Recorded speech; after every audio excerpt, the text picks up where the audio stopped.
Diallo Abi, donc artiste pluridisciplinaire. Et là, nous sommes au Musée de la Femme pour la présentation de l'exposition sur le viol, T'étais habillée comment? Lorsqu'on était finalement en tant que femme violée, agressée, on nous demandait souvent, tiens, ouais, Yakou, Massa, Asia, Tchadi.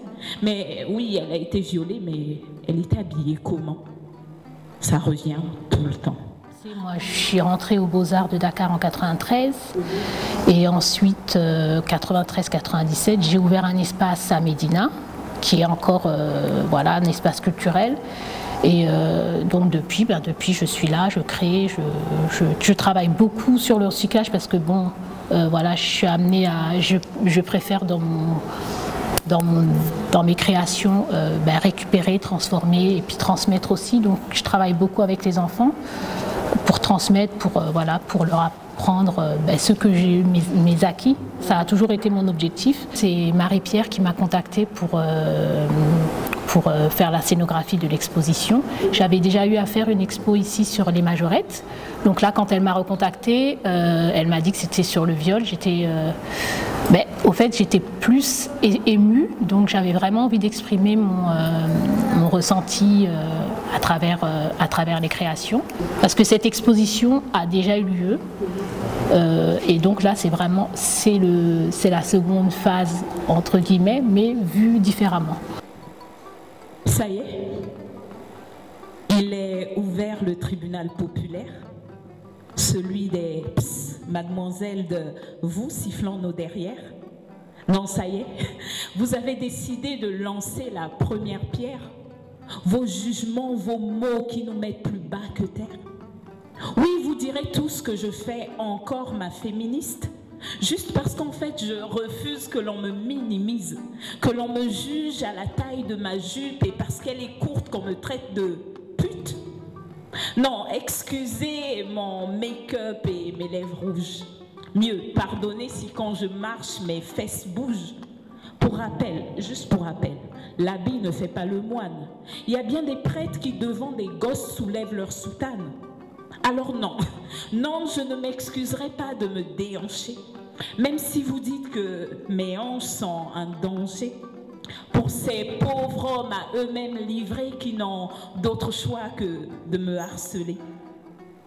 Ils ont dit que c'est parce que ma jupe était trop courte. Non, ils ont juré que c'est parce que ma bouche était trop rouge.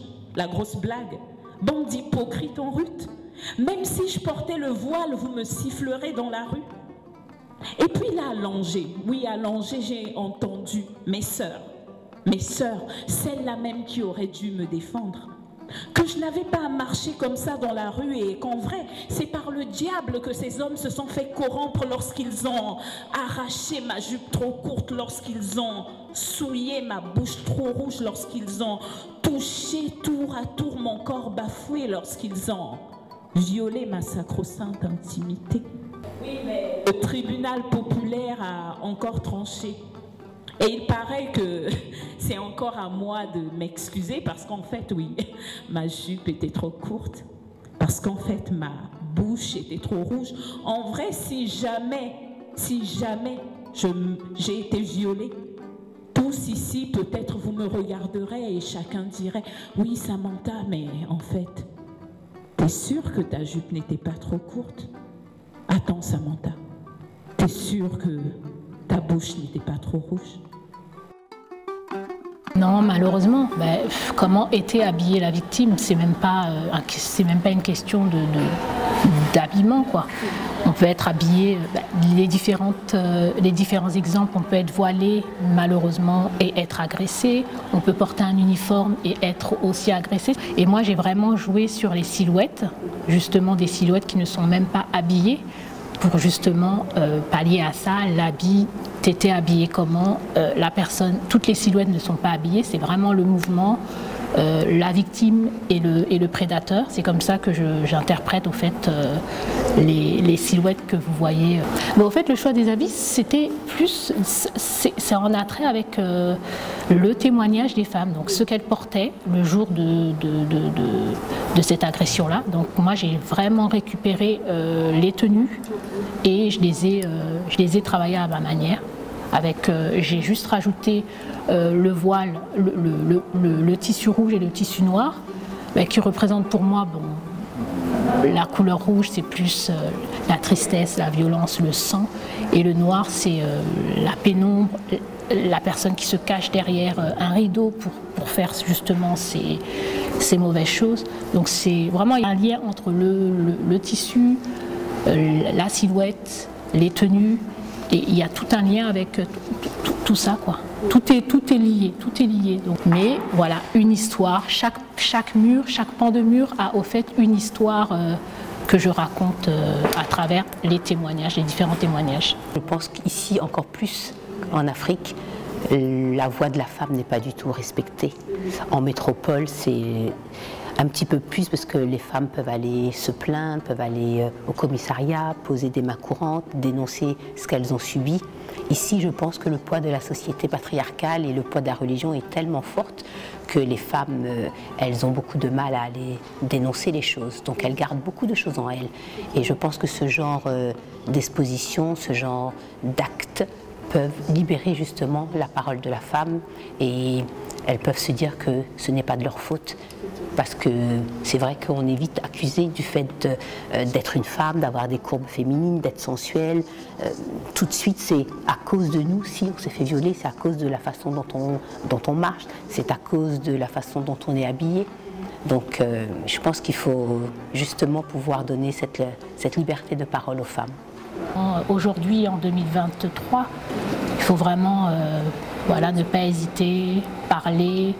Même, c'est ce que je disais aux enfants hier, n'hésitez vraiment pas à parler si vous voyez quelque chose, s'il y a quelque chose qui vous interpelle ou qui vous posez des questions, voilà, allez-y, parlez quoi. Parlez, il y aura toujours quelqu'un dans votre entourage qui sera à l'écoute. Il faut vraiment y croire. Comment? Et leur dire que ce n'est pas de leur faute. Ce n'est pas de leur faute, malheureusement.